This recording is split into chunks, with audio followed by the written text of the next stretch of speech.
everybody, and welcome to WTS 248. My name is Danny Murray. 248. My name is Graham Merrigan. How are you doing? I'm all right, man. Bit of a mad week. How are you? Yeah, Sam. All good. Can't complain. Good stuff. I'm going to hijack the intro this week for a few minutes, if that's all right. Yeah. Do what you need to do. Yeah, so bit of a mad week. So, some people from the board will probably know, and any of our Shankill listeners, I'd say, would definitely know. But my auntie Clep passed away this past week. A lovely woman. She was great crack and very sudden. So I just wanted to mark that and just sort of say she'll be missed. And obviously Joe, Josh, Wendy, Leonie, and everyone else just were thinking of us and whatnot. But yeah, Claire, a great woman. I was just a bit mad, because earlier this year, a cousin of mine also passed away, Mark, and just very sudden, just mad. He was only in his 20s, fit as a fiddle, member of the Defence Forces. He was, flying. The young lad was absolutely flying. But he passed away earlier this year, and his family are doing a bit of fundraising for craic, the cardiac charity. So I just said I'd give it a little mention on this and just ask people, if they're on the Instagram, to head on over to Instagram and go to the page Marky's Marathon, and just give them a follow. If you can donate, all the better.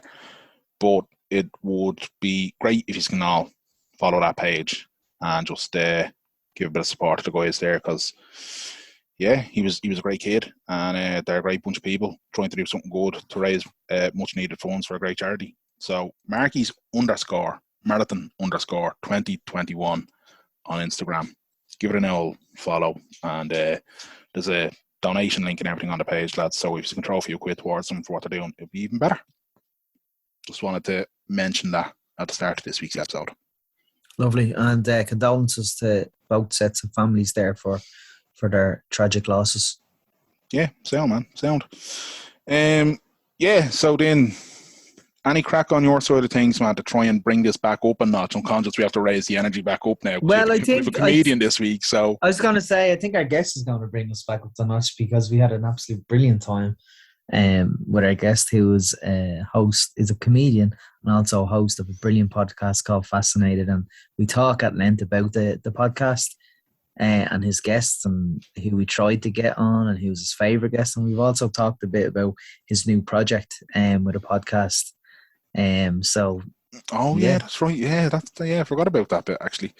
That'll come to you now in a second. But before we do that, I just want to say something that a lot of people probably won't understand, but I know you will. Professional wrestling has done more for my Spotify playlist in the last 6 weeks than I'd like to admit. Yeah. What is going on, man? It's all elite wrestling, isn't it? It's just deadly music just pumping out everywhere, and it's all coming from All Elite Wrestling, and I'm like, give me that song now, What's the Story podcast is All Elite. Yeah, if somebody can make that poster, that'd be dead. Make the poster, lads. Make the poster. I'd put that on my wall. Jesus Christ. Anyway, look, go on, right, you're getting giddy now, and you were giddy when we started recording. Right. So on that giddy note, let's go and find out why Mero was giddy during our podcast. I just got first giggle there because what I just heard. Our guest this week was ghosted by the Carter twins. Our guest this week is Gearoid Farrelly, comedian and host of the popular podcast Fascinated. Hello. Thanks very much for coming on our podcast, Gearoid. Oh God, it's my pleasure. It's absolutely my pleasure. Yeah, and I'm glad that that's where we started. I'm glad the bar has been set so low. It's like literally, you might not know this guest. There's no need to. He's been ghosted by a Carter twin. That's where this man's at. I can top that for Z-list ghostings. Really? Go on. Derek from Crystal Swing. He ghosted you? He ghosted me. For this podcast? Yes. No. When I said, okay, to be fair, there's a good chance he's changed his phone number. Right? Not because of me. How did Not you get because of Derek's number from Crystal Swing? I don't know why you even need me. I don't know, like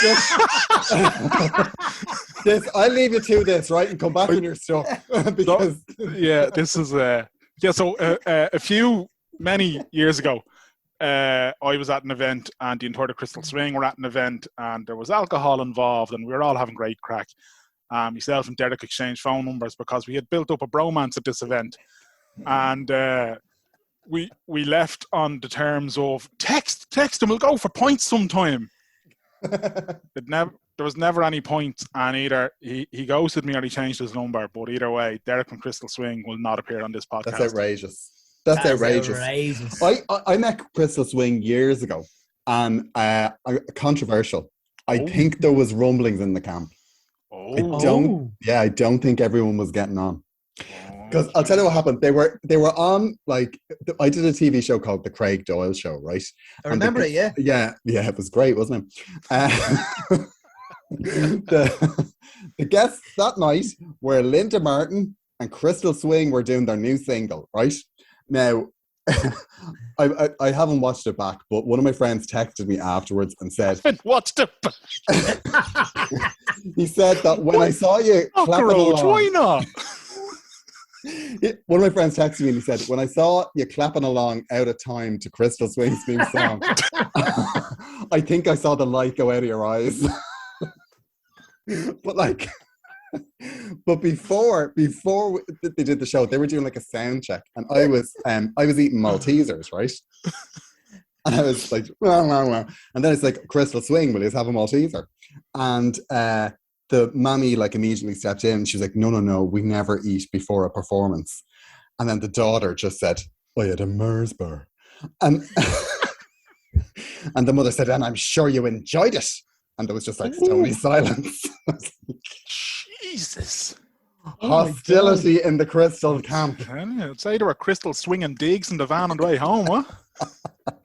Do you remember didn't they have a Fly on the Wall documentary or something? I'm sure they did. I'm sure they had something. I'm pretty sure they had something where I remember the girl and was getting married, and they were following her on the lead up to her wedding. Yeah. I actually, that's ringing a bell. To be fair, yeah. The recession years were tough for everyone, weren't they? Do you know what I mean? They'd stick a camera crew with fucking anyone for a bit of content. Do you know what I mean? Like, and she's on the back of a JCB on the day of her wedding.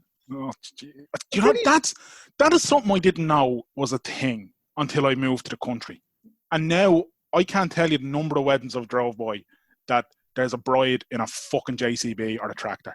That's outrageous. Like the tradition, like it's just that's the thing about weddings, right? They just keep adding traditions because they want to ruin it on you. Yeah, like nobody's supposed to enjoy. Like the first thing you say when you get a wedding invitation is, you go, "Oh, fuck! Like, what's this going to cost me?" Like, you'd rather get summoned by the guards. You would. I'd rather get a speeding ticket. Like, I'd rather have 2 points on my license than open it and there's an invitation to a wedding. Do you ever get booked for weddings, Gearoid? Yeah, and I turn them all down. Oh, really? Yeah, because, you know, I'll tell you what happens, right? Because the reason I get booked for weddings is it's always a bridesmaid because you be gas. And then what happens is it's only that bridesmaid or even sometimes the bride that thinks you're gas. Everyone else is just going, why are we listening to this fucking nobody? Like, because So it's only the bride and the bridesmaid that are laughing. There's just one person. It's always, you're booked by one person and they're the only people that find you funny. And they're also, you watch them while you're doing it and they're the ones going, nobody else is laughing. And then they're getting annoyed at you. Like I've done those type of things before, but like you ruin a wedding, it's over. Like you'll never be forgiven. It's one of the things as well, right? I've only been to 2 weddings where they've had comedians, right? One of them was grand, but the other one was somewhere down in Clare, and it was like, lads, it doesn't work. The entire room, right, was at what genuinely... what point do they do the routine? It's usually around like after you've had your meal and before the band. That's what and like, oh yeah. My God. And the worst thing was this lad kept just like, he'd do a joke and fucking there's just nothing. Yeah, nobody's interested. And he'd be doing that whole thing. Is this on? Is this on? Can you hear me? Ha ha! And everyone was like, we can fucking hear you. That's the problem. Like, it was just, But like that, and that's just a situation where it's just not right for comedy. That's the time when you like. That's the time for me at a wedding. If I'm going to a wedding, it's my one of my partner's wedding. That's the time when I'm like, I've had a lovely day. You enjoy the rest of your night, love. I'm going to enjoy that hotel room. Yeah. Done. Out. You have me until they set up for the band, and then I'm like, good night. See ya. I've had a ball. Enjoy the rest of your life together. And you just go, do you? You just exit. Oh yeah, 100%. Me at a wedding, you get me till 7. Then I'm out. I like that. Do you go back down at all just to show your face? Do I? No. Absolutely. Like I don't. Like, I mean, I'll be honest. If it's one of my partner's weddings, like if it's one of the weddings that we're going for him and I'm the +1, I'm like, nah, 7 o'clock, I'm done. Bath, Netflix. See you later. Unbelievable. Try not to wake me. There's a load of people out there who you've been to their wedding. They're probably like, that fucker, he only stuck around for a free meal, the prick. Yeah. No, like what I do is like if it's my friends, I'll stay. But if it's, like we're going to this wedding from work, and like I don't know anyone sitting there. And I went to one wedding actually. And I was sitting beside this guy and we were getting on grand. Never met the man. Because the way some weddings do that where they separate everyone. Mm. It's like, just in case you thought you were going to enjoy this, we've thrown this in. Yeah, and you're with strangers. You're sitting with strangers. I was like, fuck me. Like, I'm not good at situations like that. So I just like, okay, we just make the effort. So I was really like being Mr. Sociable chatting to this guy. And then he worked in IT and I was saying, oh yeah, actually I worked in IT for a while. Because I did until 2015. We were chatting about IT. And then someone said, oh, I saw you on something. And he was like, what? And I was like, oh yeah, I mean, I do comedy now. And then he like literally turned his back on me and did not speak to me for the rest of that meal. It was just like, I don't know. I think I betrayed him. Or told him, I don't know what it was, but he literally was like, I'm out. He's being front row at a comedy gig and being destroyed by a comedian, and now he hates every comedian. Yeah, maybe he did an open mic once and bombed, and he was like, I hate them all. That's it. Yeah. That's exactly it. Jesus, people are mad, aren't they? Just in general, like they're just fucking mad. Like, do you get most of your material from everyday stories, Gearoid? Yeah, I tend, like, all my material tends to come from a thing that happened, and then you just start to write it and gig it more, and then it fleshes a lot out. But I mean, a lot of the stuff that sadly has happened. I mean, I'd love to tell you like that I'm great at writing, but I think I just have a funny eye, and just that I see something and then go, oh, hold on, what just happened there? And then I can just then write it, like, because that's my favorite bit of comedy is writing the stuff, and then you do the thing of, well, how could that have happened funnier? But like, it all comes from a kernel of truth, which is. And is it an Irish thing? Like, is it? Do you think that could happen in a different country? Like, no, I don't think it's something to do with being Irish. I think it's more to do with me being a bit more of the person that always sits back. Like, I'm never the mouth in the situation. Like, if there's a group of people, I'm never the person that's talking ever. Like, all of my friends, people are always surprised when they meet my friends because all my friends are talkers. Like I'll go to a party and won't get a word in edgeways, but I'll be like laughing the whole time. Yeah. So there's a lot of people that really feel that I owe them a lot of money. Like, why do you get paid for this? You're like, shut up and keep the material coming. Just feed it to me. I'm just writing it down. I've just noticed something, Mark. Can you just take your hand away from your face for a second and just lean slightly forward? Me? Forward. Okay. There's an awful bang of Coach Beard. Did either of you watch Ted Lasso? Oh yeah. There's an awful bang with the cap on there, man. You just looked a certain way, and I was like, "Holy Jesus, look at him there now." Sorry, man. That's a great beard. That's a great beard. Magnificent beard, to be fair. Yeah. Thanks, Gearoid. I haven't watched second season of Ted Lasso. Are you watching it yourself, Gearoid? I've watched 4 episodes, and I never got any further. I don't know why. But I think it's brilliant. I think it's really, really good. It's lovely, isn't it? Yeah, it is lovely. It's really, really nice comedy. No, that's exactly it. Yeah. And there's a part of me that, like, I love a bit of meanness. Like, Even in something like that. yeah, there's always a part of me that like you're all just like he drives me insane. Like, and I think that's the way it's designed. Like he's just so. It's like, will you just stand up for yourself once? At the start, he's certainly annoying. You're kind of going, say something, you think. But he's lovely. Like, he is such a lovely character. Like, I'm watching The Golden Girls at the moment. Oh, brilliant. Where are you watching that? Disney Plus. Yes. Disney has Golden Girls. Yeah. My God. Like, I mean, it's like season 6 of The Golden Girls or season 5 of The Golden Girls. Jesus. It's as good as any season of anything. Like, really, it's hilarious. Like, it's absolutely hilarious. Like, I love the intro. Thank you for being a friend. Yes, such a good song. It's deadly. It's a banger. They don't make TV shows with great intro songs anymore. No. No. Do you remember like The Greatest American Hero? Which one was how'd that go? Believe it or not. Yeah. What a song. Or The Littlest Hobo was the one that people. Oh, there's a voice. Well.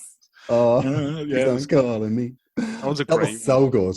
Yeah. I started watching Roseanne from the 90s. That's brilliant. I love the intro as well. I was watching an interview with John Goodman. It was just mad harmonica, wasn't it? Just and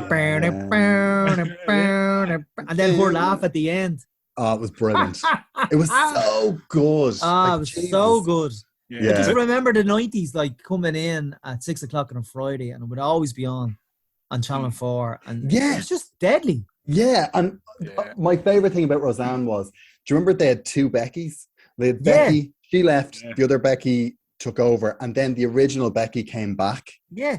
And then they had this mindfuck. Yeah, it was brilliant, but they had this great scene where the doorbell rings and Roseanne just opens the door and it's the old Becky back again, and Roseanne just goes, "Where the hell were you?" It was brilliant. I don't remember that shit. So good. Yeah, man. It's a pity Roseanne went a bit. Yeah, she did go a bit. Yeah, because they're into the 3rd season of The Connors. I haven't watched it yet, though. I haven't watched it without Roseanne. Yeah. Apparently what happened there was that it came back, and it did so well in their first 2 episodes. They commissioned the second series, and everyone was under contract, and then she went bananas, and everyone was under contract, so they had to make it. They couldn't just cancel it. How did she go bananas? What happened there? What did I miss? I think she did some racist stuff. Yeah, she made some unsavory comments, shall we say, about the Secretary of State, maybe? Or? Yeah, I think it was one of them. It was Twitter related, wasn't it? It was a Twitter meltdown. Twitter is fuck. American sitcoms are great though, aren't they? I used to love King of Queens as well. I still love I like it. Yeah. Do you know what one I've been watching on Disney Plus? Actually, this fucking turned into an ad for Disney Plus. They better pay us. It's just a chat, really. Boy Meets World. I haven't seen that. Have you not? No, I've heard of it, but I didn't take to it. Fucking hell, lads! Now I feel like there's no point me bringing this up. Anyway, moving on. Boy Meets World. Yeah, it was great. It was during the 90s. It's like 2 kids, school age, and it's very high school kind of. Anyway. Oh, right. Because I find that there's a lot of, you know those series where they'd have names like that, and they're kind of new series made for Netflix, and then you watch the first 5 minutes, you go, I know exactly what this is, and I'm out. Yeah, all the time. No. I thought that was going to happen to me with that sex education show on Netflix, but I fucking loved it. Oh, yeah, I've heard about that. I'm going to give that a go, because I like Gillian Anderson. She's brilliant in it. She's brilliant in it. Yeah. And, do you know, like, in my group of friends, anyone that fancied Gillian Anderson when she was in the X-Files is now gay. And I've yet to find that disproved. No way! Any man that was fancying her back then is gay now. That is an interesting theory. Isn't it? Yeah. Anyone? Rano, didn't you fancy her for a while? I loved her in the X-Files. Yeah. Well, look, there you go. I mean, there's a lot of truth to what Grouch is saying. The X-Files was class as well, wasn't it? It was, but it doesn't stand up. Yeah, I didn't watch it. I don't do sci-fi very well unless there's a superhero involved. Me neither. Yeah, Thank you. I can't. I fucking tried. And I wouldn't mind, but like like Oksana, my partner, is it like, I mean, if there's a fucking vampire in it or a werewolf in it or some sort of fucking magic, like charmed fucking on board. She's, oh my God, I can't get the remote control out of her fucking hand, to be honest with you. But like, I'm sitting there and I'm like, huh? I just don't. Yeah. I just can't get into sci-fi things at all, man. So I X-Files, not for me. I love a bit of like, I love thrillers. Like, so basically, if Liam Neeson's in it, I'm on board. I'm there. Like, it was really funny because a while ago there was this thing on Netflix. Because my partner loves science. I like any sci-fi stuff, Star Trek, all that. He's mad into it. But I'm like thrillers, shoot 'em ups, that sort of thing. And we read this. Like you see like the first couple of lines about something, and it was the president's daughter has been kidnapped, and a former CIA operative comes out of retirement to rescue her from a compound. And I was like, I'm on board. And then we pressed more, and it said in space, and I was like, no, no. Why? They didn't need to put that in space. Keep that right here on Earth, like exactly. Yeah. There was elements of Stranger Things where I was like that as well. I was enjoying it. I was really enjoying it, and then I was just, as the seasons went on, I don't know whether they tore the arse out of it, but I was kind of like, it's an underground alien here. Like, yeah. Do you know what I mean? I was enjoying the real stuff, so to speak, in the house and in the mall and all that stuff. But then, yeah, I don't think I finished Stranger Things. I'm with Gearoid on this. Liam Neeson's name attached to a film. I mean, honestly, they could remake Jaws and Liam Neeson is the shark, and I'm watching it. Right? Yeah. Genuinely, like that's how I feel about it. And I've got the same kind of vibe about Gerard Butler. I'm yet to watch a Gerard Butler movie I didn't like. Yeah, 100%. That one is he White House Down? Yes, he's one of them. Yeah, where he's going around. Yeah, and then there's another one there, and it's like fucking Air Force One down or something. They fucking just cashed in on that. Made like four of them. Oh God, yeah, he's the other one. It's not White House Down. It's the something has fallen. Olympus has fallen. Olympus fucking has fallen. White House. London has fallen. All them ones. Yeah. Oh, he's brilliant. He's absolutely brilliant. They're just great film. You just stick them on. You're like, do you know what? Jared Butler's going to look after me for the next 2 hours. I'm all right with that. I know, and you don't even have to pitch them. Like, I'm sure when they're making those films, they're just like, it's a Gerard Butler film, but it's in a jungle. And they go, we know exactly what it is. Don't tell us anymore. Off you go. Here you go. I've one question. Will he be clean shaven or beard? Bearded Gerard Butler. That's bonus Butler. We're in. Yeah, absolutely sold. Will the girlfriend be pregnant, or will she be in labour, or what's the story? Is there going to be like a baby that's been killed? Just tell us what the girlfriend situation is going to be. She'll be 20, won't she? Brilliant. Off you go. Here you go. I love that. There are definitely movie stars that you don't need to tell me the plot. You just need to tell me they're in the movie and I'm watching it. Yeah. And I'm fucking it. Ryan Reynolds is another one. The Rock as well. The Rock is like that. Rock, I've never seen The Rock in anything because they always go, The Rock? It's like Jean-Claude Van Damme. Like, because you're kind of like, no, I'm out now. I watched Street Fighter recently just because it was on. I bet that holds up. And honestly, I got 30 minutes into it and I was like, I'm this far in. I better get comfortable. I'm bedding down. I mean, when I say it's dog shit, lads, I'm talking. It's the type of dog shit. It was dog shit when it came out, though. No, but this is Kylie Minogue in that. She is in it. Yeah, she is, and even she can't save it. Do you know what I mean? Surprisingly, Kylie Minogue in a movie can't save it. Exactly. Yeah. I mean, she should have just said Neighbours. I think some people say she had a semi-successful pop career, Graham. You know. Yeah, but her acting career, she was brilliant in Neighbours. To be fair, that is the most Irish thing I've ever heard in the world. Has she sold millions of records? She absolutely has. Has she won awards left, right? Absolutely has. She wasn't great in Neighbours. That's the most Irish thing I've ever heard in my life. There's some ropey moments. You go back to 1988 now. She was not on the top of her game. Tell you what. You're a huge fan of Neighbours, Gearoid. Who's my favourite character ever is Harold Bishop. Oh, he was I remember he got swept off the cliff. Yeah, and went missing for years, and then he came back. It was brilliant. Yeah, he came back when he ran out of money. Yeah. Wait, sorry. What? Harold Bishop, right? He was married to Madge, and he was on a cliff looking out to sea, and then he got swept off a cliff and disappeared. And the odd time I think he came back to talk to Madge in the mirror every so often. Yeah. And then about 10 years later, he just showed up with amnesia working in a charity shop. Ah, for fuck. I was hoping you were going to say he turned up a month later, soaking wet, being like, were you fuckers even looking for me? No, I think he was working in a charity shop and he was just like, oh yeah, I'm Harold. Yeah. Yeah, he was. Yeah. Lost my memory. What a storyline. Him, Lou Jesus. Carpenter. You know the woman that played Madge was living in Mayo for years? Yeah. How random is that? She moved to Mayo. Why? Like, you see, when you hear about that, you always go, why? Yeah. Like, Why what? did you leave Australia for Mayo? For Mayo, like, half of Mayo was going there. Like, you always, when you hear stories like that, you're always just like, nervous breakdown. Yeah. Nervous breakdown. She had a turn. Yeah. My favorite characters that were Neighbours were the twins from Neighbours. I don't know if you remember. Do you remember the identical twins, Gail and Gillian? Yeah. Brilliant, yeah.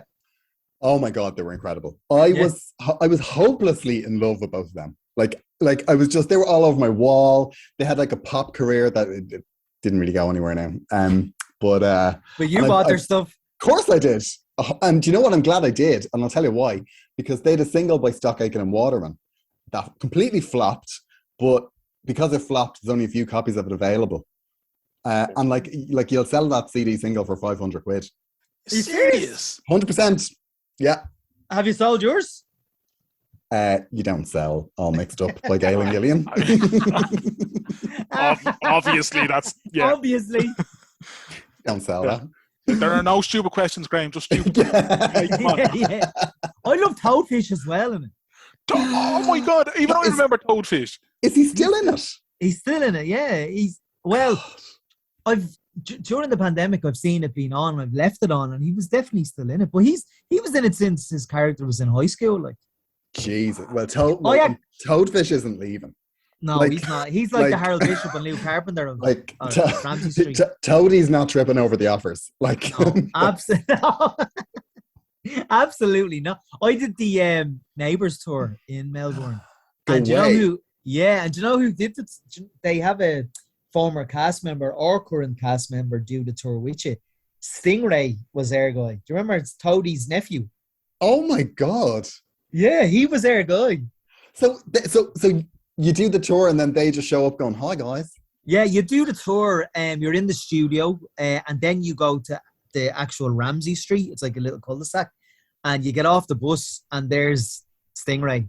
How are you guys? We're like, holy shit. And you get a picture with him with the Ramsey Street sign. Just there, sitting there, me, Stingray and the Ramsey Street Can you sign. imagine how depressed Stingray was that day? Oh, yeah. And that evening, Carl Kennedy and his band perform in the pub where you go to the pub. There's a Neighbours table quiz. And then Carl Kennedy has a legit band and they perform after the table quiz, the Neighbours table quiz. What a day. One of my best days in Australia. That is amazing. Yeah. Why hasn't anyone from Fair City franchised this? Fair City do it. They do it once or twice a year because of lack of demand. Because of what, Graham? Sorry. Lack of demand. They definitely do it though. I know for a fact Fair City. And is it ticketed like? I mean, I imagine for 30 quid you could be a main character in Fair City. I don't even think you need 30 quid. I just think you need a bad sense of direction and to wander on set. Don't talk. Oh my God, I did that. What? Where is it? Oh God, I was just talking about this on another podcast. Oh, then we don't want it now, Grow. We don't want exclusive. No, it's not out yet, so like you'll get it first. But, what was the story? A couple of years ago, I was doing a show with Neil Delamere up north, and like my backstage routine, right, is like when I'm finished, right, I brush my teeth, get changed, but I'm kind of like winding down before the drive home when he's on stage, and it's usually like it's comedy, so you're just backstage on your own. I stripped down to my boxer shorts, was brushing my teeth, was just wandering around, thought I was the only person backstage. I opened a door, right? Just looking, open doors, because like there's never anyone backstage in these places. And I opened the door, and all of a sudden I was on stage in a show that was going on in the studio. and I was in my boxer shorts brushing my teeth. You're joking. I was like, why? Why would you not have a sign on the door? Yeah, stage 3 or something like that. Or on air. Or studio, or do not go in here, fuckhead. Yeah, in your boxers and your toothbrush. The only possible way this could be better if it was like fucking BBC Newsline or something you wandered into. Yeah.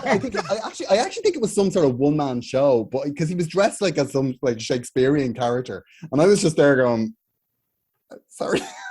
Yeah. Don't know how he explained my, me standing there with a toothbrush and an I'd iPhone. say he was fuming, because if you're doing a one-man Shakespeare, like you take that seriously. Do you know what I mean? And he's like, the thespian. Some Yes. fucker has just ruined my art. Yeah.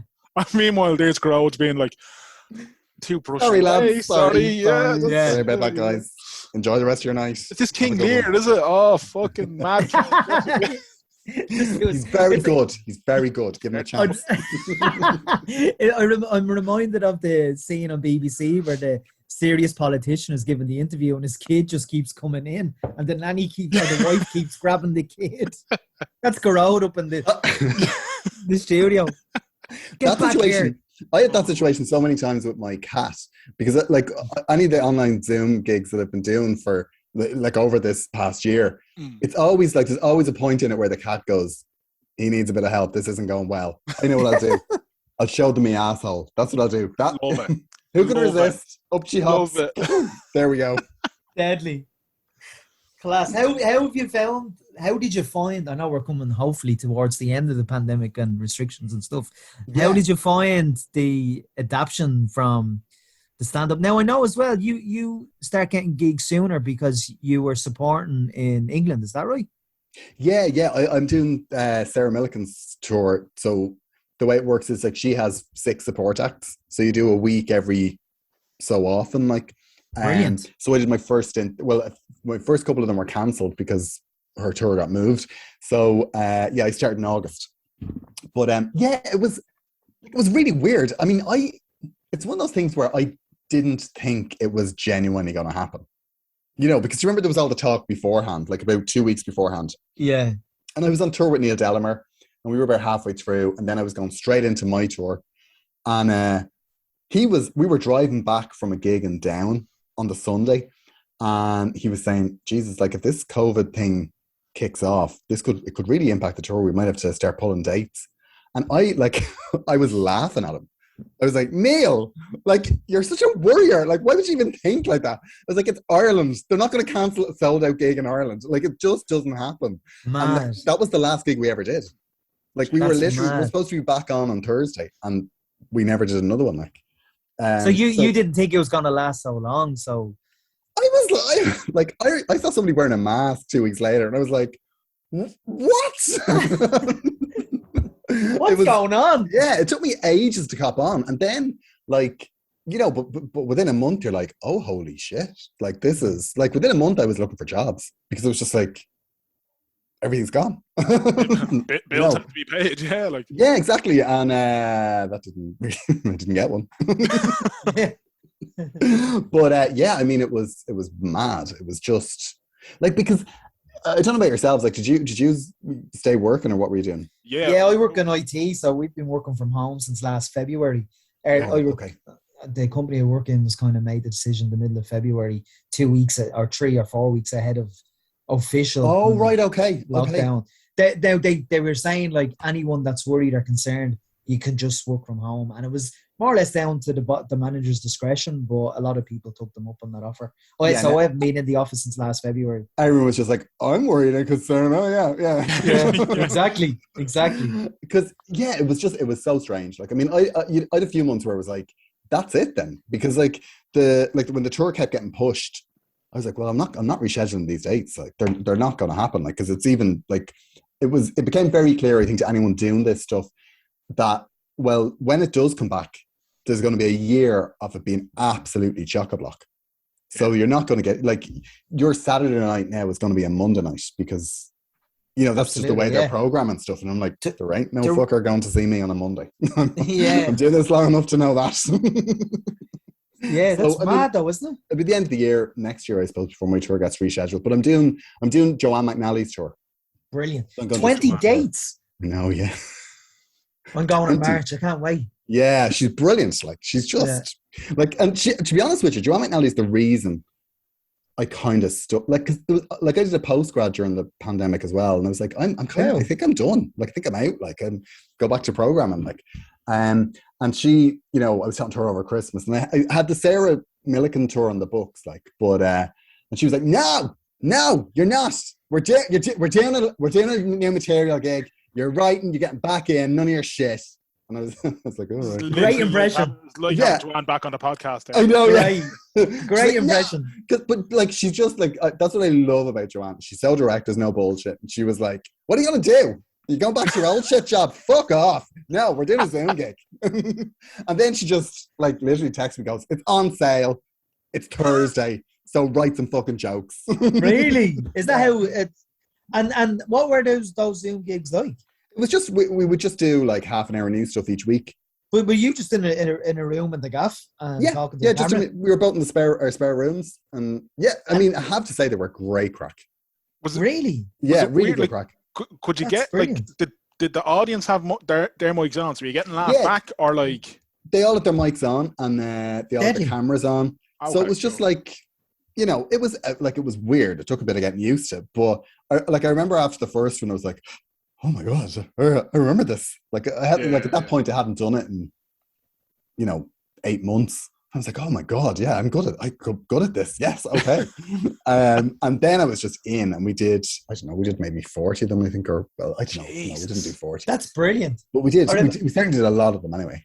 I remember Joanna had been putting them up, advertising them. I was a bit like, I remember the first thing I signed up to watch was the Abbey Theatres project, where they were getting a writer and an actor to perform something.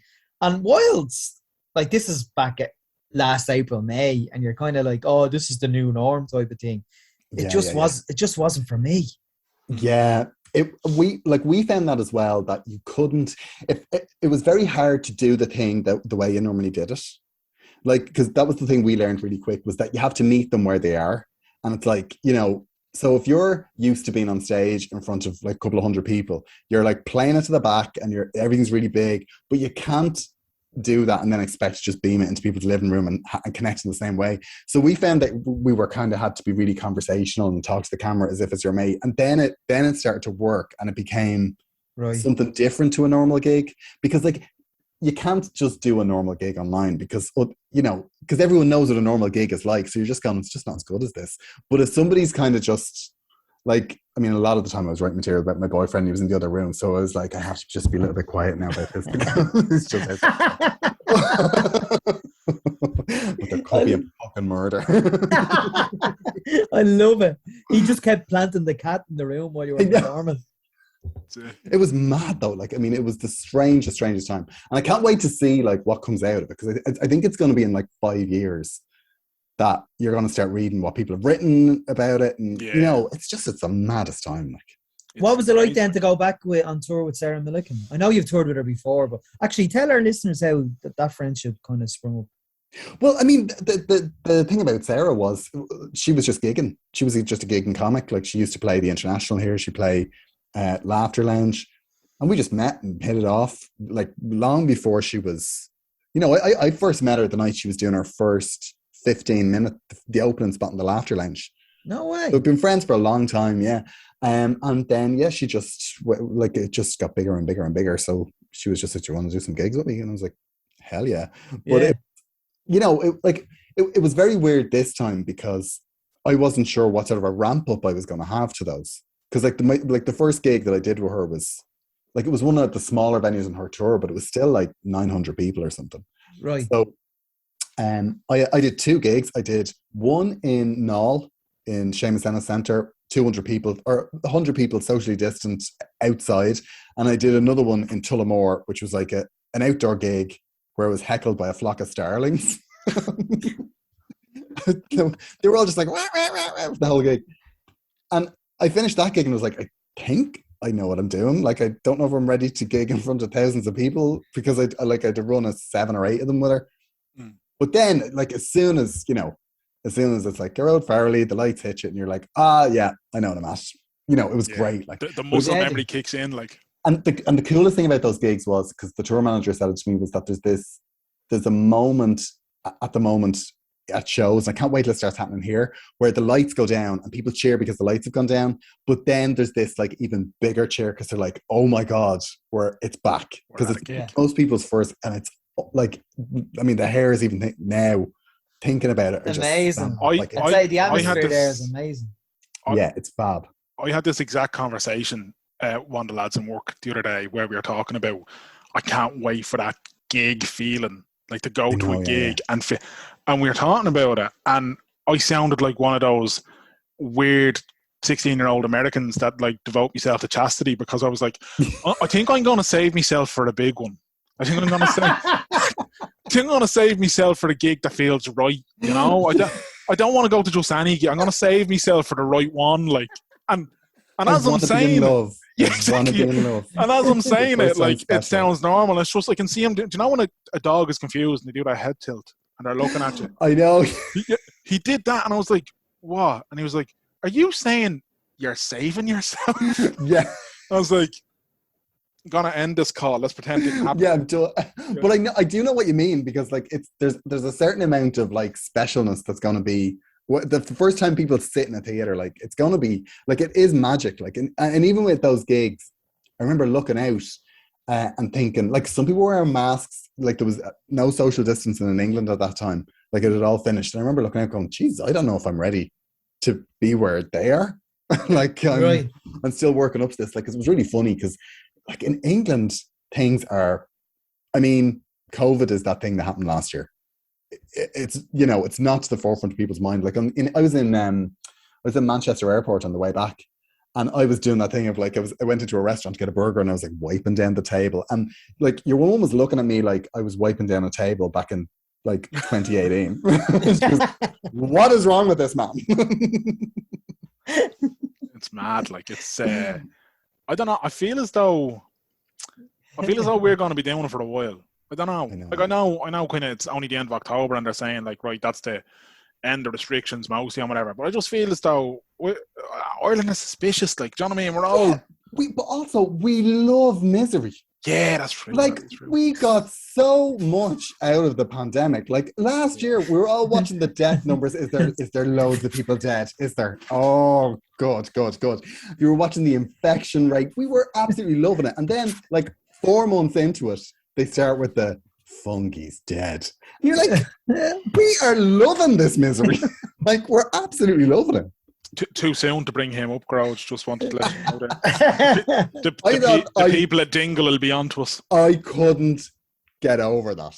I was like, we're in the middle of a pandemic, and without one shred of evidence, they're telling the whole country fungi's dead. And then they're sending out rescue boats. Like, looking for a fish. It's like, if you find him, what's the plan?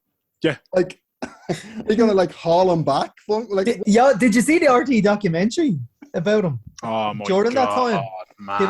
They went down to Dingle, and they were going into pubs, they were going to cafes. What did fungi mean to the area and stuff like that? And they're talking about the local economy.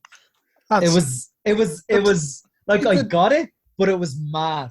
Let's just because this, I'm fucking telling you, we're about 8 months away. Well, a little bit more, whatever, July, fucking whatever next year. They're going to unveil a statue with a fucker. I guarantee you. Like, if he's gone missing, don't tell anyone. Just get another dolphin. Like, what? Exactly. Don't tell anyone. Just bring in one. Yeah, exactly. Did he have any discerning? Like, did he only have one eye and one flipper? Like, was there a way of? Because, do you know what I mean? Because then they'd probably have to do a little bit of work on whatever fucking blow-in dolphin they get. Like, the strategy that we needed is the same strategy you use for a 6-year-old's goldfish. Yeah, His goldfish is dead. We're going to just put another one in. Yeah. It's a fish. But do you know what? It's people from fucking Kerry. They probably did do that, and that's how we've ended up with a walrus. They left the Healy Ray in charge of it, and he comes back with this thing, and they're like, Danny, that's not a fucking dolphin. I don't know what you mean it's not a dolphin. Look at the fucking thing, got some water. And they're like, Danny, it's a walrus, mate. We're all officially cancelled in Kerry. Absolutely. We won't be Well, it's grand for us, but you won't do a gig there ever again. I'm fine. I'm grand. Look, at this point, like the mountain's going to start to have to come to Muhammad, right? It is fair, yeah. I'm over this travelling on the road, Lark. There was an episode in King of Queens, I don't know if you've seen years ago, and Doug and Carrie were going to stay in Doug's parents' house in Florida, and they're sitting around the sofa, and the boxer dog comes up and sits on Doug's lap, and Doug starts petting him, and he's like, say it's Buster. What are you now, Buster? 26? And he's petting him away, and he's like, oh, I love my Buster. And Carrie's like, 26? Buster's not. The dog can't live to 26. And they found out that the parents just kept replacing the boxer. Doug was absolutely disgusted with his parents. You could have told me. He stormed out of the house. That's not Buster. Who is that? Oh, it's Kevin James. I love Kevin James. That's the strategy. Yeah, of course. That's the way it works. Yeah. And that's what you do with Fungi the dolphin. And the mother's like, Buster died when you were 8 years of age, Dougie. He's gone 30 years. You're 100%. That's what they should have done with Fungi, man. And if anybody asked a question, the politician way, deny. Yeah, that's all they have to do. What's going to happen is now they're going to get something else, or they're going to try, like, I don't know. They'll like you said, they'll end up with some walrus that'll savage someone. And nobody will ever go to bingo again. That walrus has got out of hand already. It's in Iceland. It's in Iceland now. It's going to get out of hand because they're going to say, right, look, the coastline has had its fun. It's now time for the mountain people of Kerry to get something. And they're going to bring in like some fucking mountain lion that's going to savage everything, wreak havoc on the place. And then there's going to be lads just sitting around going, well, I can see why we kept the other one in water now. That was a better idea. Like it's just, it has all the hallmarks of a really, really bad 6-part series on RTE. Yeah. You never know. They'll probably make it. That you and Gearoid will write. The two of you will write it. And I'll watch it on Gogglebox. It'll be great. Gearoid, yeah, exactly. You know, Gearoid, Danny's in the current cast of Gogglebox Ireland. It's a whole thing. Really? Oh, yeah. Look it. Oh my God. I love Gogglebox Ireland. Yeah. Well, clearly not enough because you haven't recognised my fucking head, Gearoid. Did you just come into it this season? I haven't watched it this season. Yeah, I'm one of the new family. Oh, no way. Yeah. That is deadly. Oh my God, I have to watch it now because I've got them recorded. Oh well, I'm that much of a fan now. He's the one you tweeted about saying that you hate. I'll tweet about you from an alt account. Who are the new family? Not loving this. I mean, you'll be one of many. There have been some discerning voices. Really? Do you get much shit from that? You don't get a huge amount, but like there's been more positive than there has negative. But like they kind of tell you beforehand as well that like, look, you're new. People are real territorial with Gogglebox. They have their favourites, and they'll feel like you're somehow a threat. So they're going to like it's mad. And that's bonkers. But like everyone in it is so lovely and everything else. And like, the most reaction on social media has been lovely. But there have been one or two. I remember the very first week there was one comment that I fucking every so often I screen grabbed it and sent it to some of my mates, and it was just, your man Danny's a bit of a dick, isn't he? And I was like, they sent that. I was on screen for about 30 seconds. About 30 seconds I was on screen. Did they tag you or did you go looking for it? I was just on the Gogglebox. The hashtag. The hashtag. Yeah, I didn't go searching for myself, like, do you know what I mean? But it's so awful. Yeah, like it's mad. So, like it's just the worst. Like I can think of so many times that you just like, I remember when I had a day job, like, and I was doing gigs as well, and then you just see something, and I was doing a good bit of telly back then, but oh God, it was just awful. I remember it being work, and then you just get like some notification, and you're like, oh my God, and it's just like, you want to just, yeah. But I think that was because I think people have got there's this whole be kind thing now, and as much as I'm like, here, listen, we should just stop. But like, I do think that people are a bit wary of being a dick to other people. I remember when I first got Twitter, like I wasn't dick. Like, I mean, I was always giving out about stuff on telly, and then you forget, then it starts happening to you, and you're like, oh God Almighty, I'm a horrific person. You're 1,000,000% right, because I mean, like, yeah, look, I mean, I've been using Twitter since I've been using Twitter. Fucking hell. I've been using Twitter since about like 2009, 2010. And I've definitely said something, or I've definitely said something about a TV show, or I've been like, geez, your man's a bit of an arse, isn't he, or whatever. But now, and only because it's happened to me, and I've got great self-awareness, I'm kind of like, that hurts. Why would somebody say that? You know, and it's like the most recent one that I did a couple of years ago. Now, this was maybe 3 years ago, and this was purely meant as a compliment, right? And it was, I tweeted about, you know, your man Micheál Lehane, the political correspondent on the news. I tweeted about his glasses because he has deadly glasses. Like, but the tweet was something like, "I've never seen a pair of glasses match a face," something like that. Yeah. Like it's just the perfect match. And I genuinely meant it as a compliment to the man. And like about 2 weeks later, he got new glasses. And it was probably unrelated. It's probably a coincidence. He was probably due. Felt awful. I was like, "Gearoid," like, but it wasn't like it was purely complimentary. And I'm sure the tweet's still there, but like it wasn't slagging the man off at all. I think he got new glasses, and I remember my boyfriend like telling me the news and going, "Micheál Lehane has changed his glasses," and I had to sit down. Like, I was like, "What have you done?" Yeah. Take a breather. Don't worry. I'm sure he already had the appointment with the Specsavers and everything. God, I hope to God. Don't worry, Gearoid. Everything's fine. Yeah. Everything's fine. Don't carry that guilt. Don't do that to yourself. Thank you. I feel I've released it now that I pulled it out. Bro, come here. Your podcast fascinated, right? Yes. Is it fair to say that you don't release episodes with a certain period?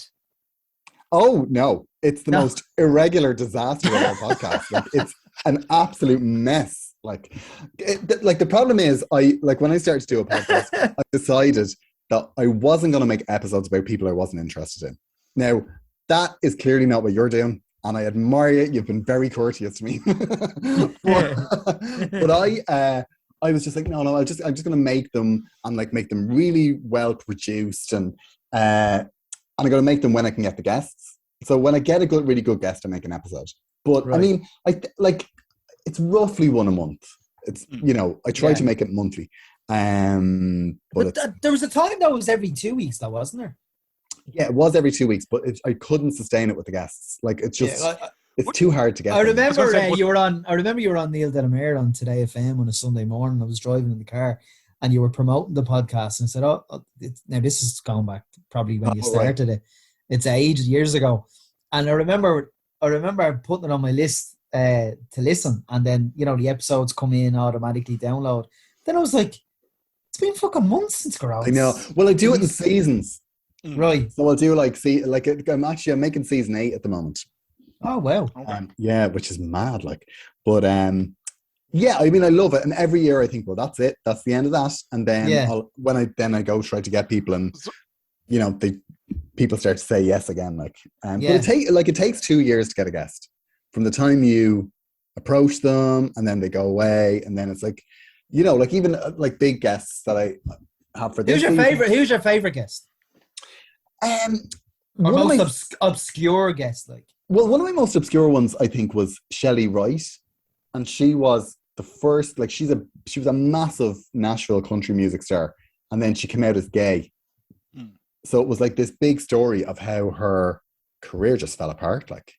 But it's an amazing story. And that was one of my favorite ones to make. I really liked that one. I loved talking to Kelly from Eternal. Yeah. Because I used to love Eternal. 90s. Yeah, Selena from the Honeys, she was brilliant.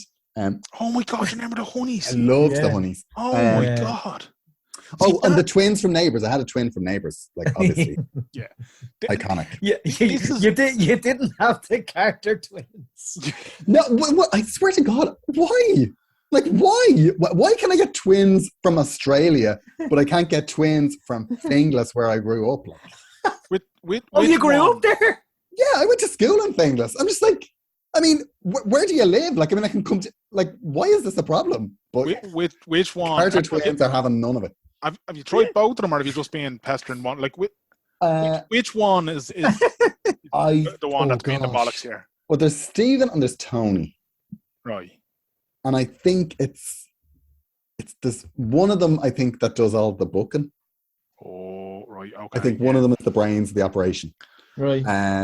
But he like literally, like, I got his email. He was like, "What's this?" And I sent him like literally no reply. Like, and I sent him a couple, and I was like, "See, I don't understand that." Well, there comes a point where you have to, your self-respect kicks in. Well, do you know what I mean? And I'm like, I'm not getting upset over this. Was your cover of Love Changes Everything by Chloe Fisher an absolute banger? Yes, it was. But I am not getting down on bended fucking knee for the Carter twins. and look, and that's and I appreciate your self-respect there. Look, like, I'm not saying it wasn't a great album. Number one was one of the albums of the 90s. Yeah, it was absolutely brilliant. Did they deserve the Smash Hits Award? They absolutely did. They absolutely did, lads. But you ghost me once, game over. That's it. Shame on you. Yeah. You ghost me twice, shame on me. I just don't understand that, because the thing I love about your podcast is that it's this nostalgia hit. It gives you that burst of, and like you just there even mentioning kind of one of them. I was like, do you remember the Honeys? It gives you that little kind of like, oh fuck, do you remember them? Or who's that? And then you listen a bit and you'll go, oh my Jesus, yeah. Do you remember? So why don't these lads want to be part of that? In their defense, I was a Carter twin and I contacted them. I'd be like, a comedian wants to make a podcast about my career in the 90s. Under no circumstances, I would be blocking me. Now, in fairness, I have to say, I'd be all over it. Who would you love? Like if sorry. I looked at what you said. You got two twins from neighbours the other side of the world on the podcast, but you couldn't get the fucking Carter twins from people. There's a big, I have to say, it's the big lacking of Irish. Like, whenever I go for an Irish pop star, it doesn't happen. Like, it literally never happens. Who else? Samantha Mumba. Samantha Mumba, yeah, she did it actually. Yeah, that was great. She was brilliant. Kerry Ann, having none of it. Who else? Who's Kerry Ann? Oh, do you remember Kerry Ann? She was out in the 90s. She was like, she was Irish? She was Irish. I think she was from Tala.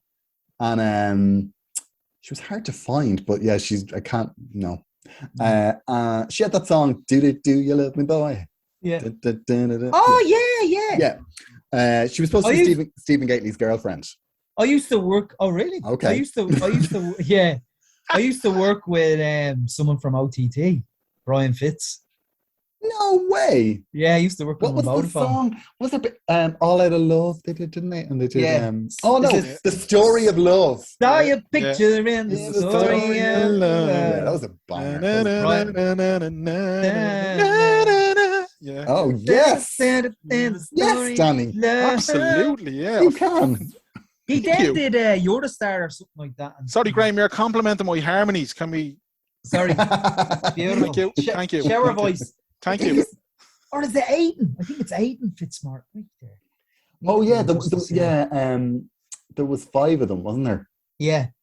I just remember the video, and then I remember the feature them reeling in the years, and I just went and added to a Spotify playlist the second I saw it. Of course, they were great, and they were the ones. Didn't they have the long coats? Yes. Yeah, the white. Yeah, and they used to wear them to break for the border. I remember hearing that. Like, if you want to meet OTT, go to break. Or no, not break. No, what was it? Club M. Which one was Club M? It was the one in Temple Bar. The over 40s. Oh. Well, it probably is now, but I think back then it was. I think they just kept the same clientele. Exactly, it's the same people wearing the same X-Works and Eclipse jeans. Like, fuck me. I'd say, right, if because you said there, like, kind of every so often you're kind of like, oh yeah, that's it, I'm done with this or whatever, right? But if you were to do a final season of it, and it was, you're talking bucket list. Bucket list. Guests. Okay, who is on the list that hasn't been on it? Let me see. Sonia. I've been trying to get Sonia for years. Sonia be good, man. Yeah. Sonia from EastEnders? No, Sonia. You know, singer Sonia. Oh yeah. Sonia from EastEnders, but only she brings her fucking trumpet. Was it trumpet she used to play? Was it? Yeah, she used to play a trumpet. So your man from OTT, my colleague, I can't believe you forgot his name. His name was Alan Fitzsimons. Alan Fitz. Oh yeah. Okay. Yeah. He'd be good. Yeah, he would be good. Who else? God, if I was you last, I'd love to have Angela Lansbury. That would be amazing. That would That'd be unreal. Betty White. She's Betty White. That's the dream. Do you know what my favorite thing about Betty White is? She's the only surviving Golden Girl, and every single one of them that dies, she issues the exact same statement. I was like, that's fucking fantastic. Yeah. Really? And the statement is always, I knew it would be hard, but I didn't think it would be this hard.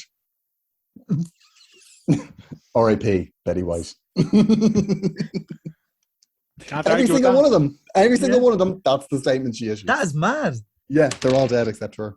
I remember watching it, and the oldest, the small one, I always thought at the time she might have been in her 90s, but she was only in her 60s or something. Yeah, I think she was the youngest Golden Girl. What? Yeah, I think that's the way it worked. I think she was the youngest and Dorothy was the oldest. Jeez, what a show, though. Yeah, you have me going and watch that now the weekend. Yeah, it is pretty good. I do it backwards, though.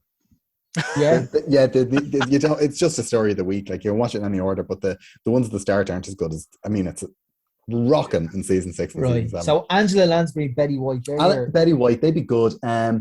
Who else? I would love to get one of the other girls from Eternal. Tell the other side of the story. I'd love to get Kylie Minogue. Kylie be a good one.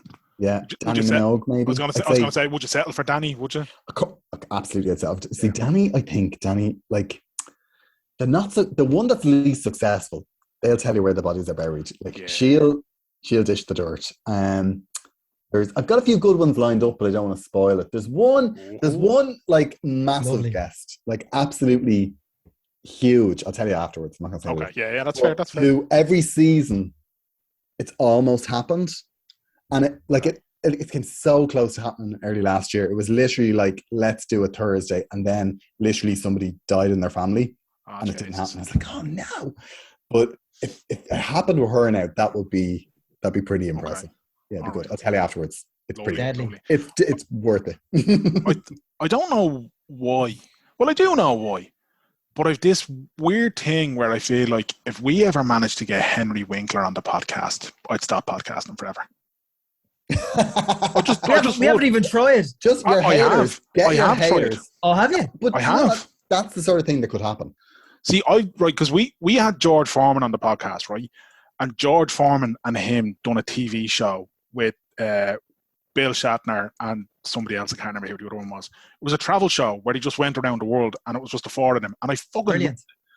And I thought, we've just had. I wonder if I got a contact for him, and I said, we've had your mate on, and he liked us. Do you know what I mean? Like, one of my friends had him on something. She had him on. I think she had him on a podcast.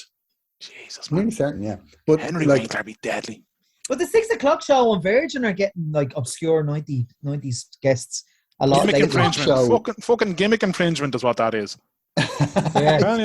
I'd be having a word. A lot of the guests that were on my show showed up on the Elaine show. Really? Oh. Yeah. Because they were doing like a 90s Where Are They Now thing. But, so researchers following you then on Twitter. Yeah, and I make it really clear. If you do Fascinated, you can never do another Irish interview. I'm watching. It's a great name for the podcast as well, considering the guests. Yeah, because that's the thing I love about it. I love the stories. Like I just think it's fascinating that one of the honeys is now a midwife. Yeah, that's like there's so many questions to ask. Pop star, like. Yeah, like what? Like so somebody's in labour, and you walk into the room. How the hell does that go? Because they're like, did I see you on Top of the Pops 20 years ago? Like, but you know what's mad? You know what's mad though, right? Because like, there's the lights go out and all the lights come in and the baby's being born.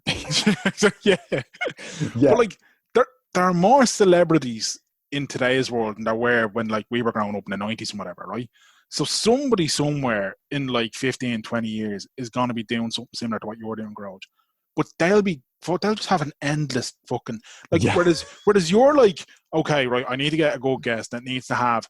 They'll be like, this week we've got Honey G, and next week we've got your man off that ad. Do you remember? And he used to do the eyebrow thing, and everyone loved it for 6 months. And in the week, we've Danny from Gogglebox Ireland. Oh man, I'll be doing everyone's fucking podcast. Just anything to cling to a bit of notoriety. Like, all remember that Cadbury's ad. Exactly. We all remember. You know what I mean? Like there's just it's celebrities are just mad nowadays. You can be a celebrity for fucking acting, like, whereas in the 90s, you actually had to earn your 15 minutes, like.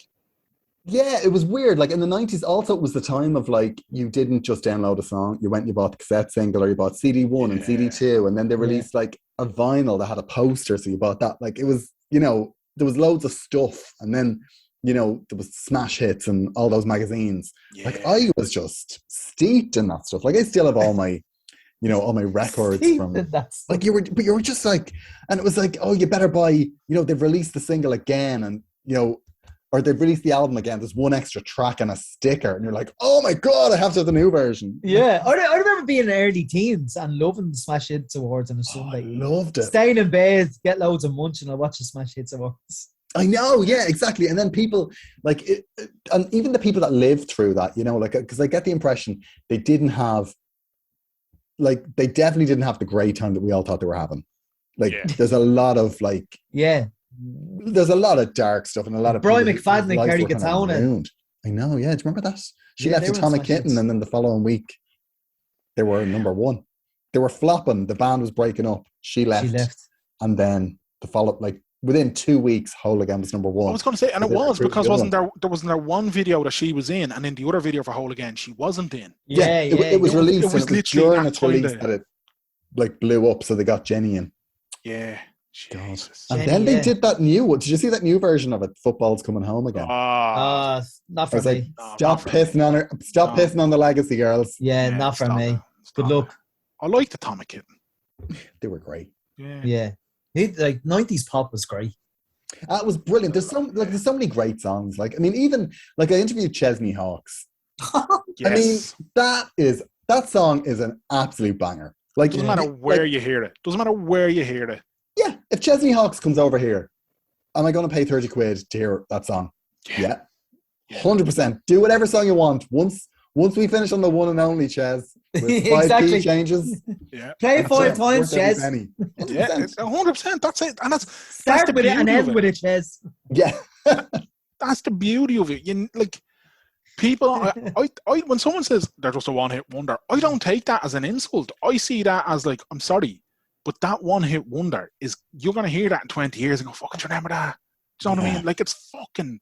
yeah, it's brilliant. Like I always think that when you buy a song, it's with you for life. Like, you have that for life. You know, like, it's brilliant. Like, I mean, I am genuinely fascinated by it. Have you ever bought one, though, and even now you kind of go, what the fuck was I thinking? Yeah, there's a few that pop up and I'm kind of like, I do remember, like, because when I used to get a song, I would play it and play it and play it until I knew every bit of it inside out. And there's songs now that I'll put on and go, whoa, really? I am willing to admit right now, I bought the CD single for Ozone, Dragostin and J, or Numa Numa Yay, whatever the fuck it's called. I don't even know what that is. You do. Do you know that? No, no, no, no, Numa Numa Yay. Oh, yeah. Yeah, I bought. That's pretty bad. Yeah, that is very bad. That is my rock bottom. That is my low. My low was Jerry Halliwell's version of "It's Raining Men." Oh God, okay. I like that. Did you? Great. I have no problem. I used to sing to that. Yeah, no. Her Jerry Halliwell's voice is the noise you make just before you vomit. It is though. God, that's like, poor Jerry. Her voice is. I like that. What was that one she done in Spanish? I like that one. The Chico. Yeah, I like that one. The Chico Latino. Take me that was to my seat. I like the that 90s one. are unreal. I fancied that pants off Jerry Halliwell. I did. Oh, I remember who the dream guest is. Shampoo. Shampoo? The group? Remember Shampoo? Oh, yeah. That's Have you tried? Who I'll wrap up. Yeah, I've tried. I can only find one of them, but hasn't happened yet.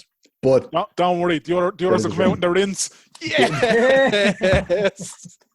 Just try Aqua.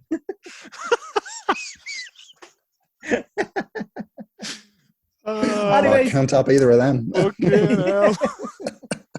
Bro, thanks so much for your time. Oh God, it was my pleasure. It was a great I actually feel like we just started talking rather than doing a podcast that people are supposed to listen to, but like That's what we do. That's what we do. That's And all we it do. was deadly inevitably, crack. somebody will get on to us to be like, I was talking back. And I love that. I love when people say I was listening and I was trying to talk about, I was trying to jump into the conversation. Like, Brilliant. yes. Well, listen, Oh, yeah. I've got a new podcast going. Lovely. It's called Agony Rants with Niamh Kavanagh. So we're doing... Wait. Niamh Kavanagh. The singer, yeah. Eurovision Niamh Kavanagh. Eurovision, yeah. It'll be out next month. Yeah. So that's my new What's thing. it called? So I have to plug it. My It's called God. Agony Rants. Agony Rants. Yeah, so it's me and This Niamh is going to Kavanagh. be deadly already. I can't wait for that. We're kind of like your support group because she's an Irish mother, like the support group you want, an Irish mother and your gay best friend. And like people are just writing in to tell us their secrets or like, well, actually some of them are writing in asking for advice, which if you're asking us for advice, Deadly. I cannot take it wait. at your own for it. risk. But it's good crack. It is good crack. So yeah, it'll be out next month. That's Amazing. brilliant. So Gearoid has Fascinated. He has Yeah. Agony Rants coming out, and he's touring with our friend and his friend, the great Joanne McNally. 20 dates in Vicar Street. There's a few left towards April. I'm going in March. Can't wait to see you. Yeah, can't wait to see it. It's going to be brilliant. Swing for points. Yeah, I will. Because Joanne texted me her UK number there last week. Brilliant. Yeah. So I'll text her closer to the time and say, where She's you going gonna for be drinks? So much crack. She's just left me on red. That's awkward. Can I? Let's try to fight this out, guys. Can I come too? Can I come for points, lad? We'll check with Joanne. I'm sure it's fine. We'll get back to it's you. fine. But if there isn't a band with your ticket, that's a hard no. Okay. Love it. I'll just be in the back listening to shampoo songs. Listen, thanks so much, nice. man. And So nice. I'm looking forward to that new podcast as well. That'll be fucking brilliant, man. So yeah, love it. It sounds Lovely. great. Brilliant. Listen, thanks a million for having me. It's been Thanks great. so much, Gearoid. Have Thanks, a great girls. day. Take care. All the best, Good man. Bye. The wonderful Gearoid Farrelly. Absolutely enjoyed that conversation, man. It was a tonic. It was deadly, and it was very nostalgic, and everyone should listen to his podcast because it is good, and it's obscure in the, as he said, the guests he named, and his new podcast sounds fucking very. I can't wait to listen to it. I can't wait to listen to it. I can't wait to see him on tour with Joanne. I can't wait to see him doing comedy gigs again. Just he's a very funny, very nice bloke, and I have a lot of time for Gearoid. Lovely guest this week. Absolute gentleman. Anyways, if you want to listen to any of our podcasts, you can go to any podcast provider and search WTS Pod. We're on Stitcher, Podcast Republic, Apple Podcasts, everywhere you can get a podcast. On Twitter, we're at WTS Pod, and we're not on Instagram. Danny, the star of Gogglebox, is at Danjo Murray on Instagram and at Danjo Murray on Twitter. I'm at Merrigan Mania on both social media. And that's it. Until next week, Danny. Clear eyes. Full heart. Can't lose. Too sweet.